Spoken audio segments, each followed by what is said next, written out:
Lesson 9.3, finding special products of polynomials.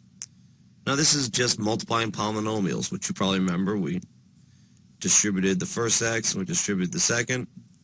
Well, we'll do that again in a second, but let's see if we can find a trick to save some time, especially certain polynomials. For example, a polynomial where we have the same thing twice. So if we multiply it out the long way, we get x squared plus 3x plus 3x plus 9. Add it down, we get x squared plus 6x plus 9. Do it again over here. I'm not going to write it out this time. 4 plus 2a, 2a plus a squared. 4 plus 4a plus a squared. So, notice any patterns. How would you describe these polynomials? We call these perfect squares, by which we mean it's the same thing twice. For example, y minus 3 would be times y minus 3. And now let's see if you can find the trick. It would be y squared minus 6x plus 9. How did I do that so fast? Well, the first one's easy. It's just y times y squared. And the last one's very easy. It's negative 3 times negative 3. It's 9. So this part here is always positive.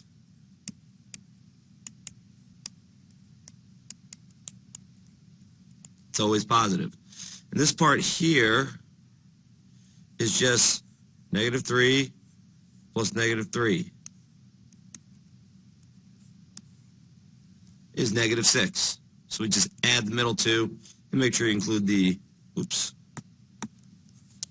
variable there. Should be a y.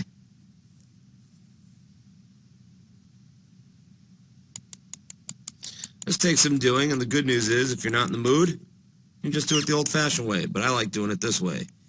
A squared, and then at the end will be plus b squared, and then it's 1b plus 1b,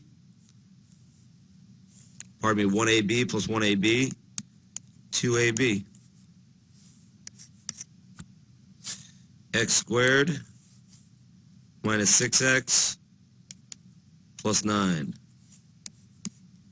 See if you can do the last two your own. Pause the recording first, and then go for it. 4 minus 4a plus a squared. A squared minus 2ab plus b squared. So you put these two together, that's negative ab, multiply by 2, stick it in there. Put these two together, negative 2a, multiply by 2, put it in there.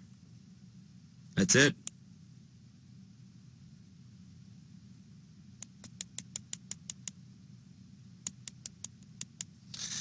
Now, these are the best.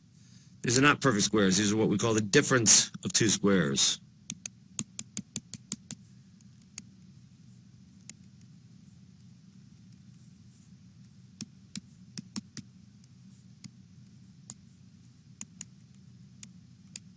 That means one's a plus, one's a minus, but otherwise they look exactly the same. Here's a fun thing that happens. We do it the old-fashioned way. Get x squared plus 3x, minus 3x, plus 3x, minus 9. What happens to those terms in the middle? They vanish. And we end up with x squared minus 9. So now we don't even have to worry about the middle terms. If you see identical with different signs, it's going to be 2 times 2 is 4, minus, always minus, a squared. Done. Again, middle terms vanish. So the first two terms, a squared minus, last two terms, b squared. That's it. Give you one more to try. 2x plus 7, 2x minus 7. Pause the tape if you want to try it on your own. I'm going to multiply the first 2 to get 4x squared. Put a minus. 7 times 7 is 49. You'll love these problems. They're so easy to do.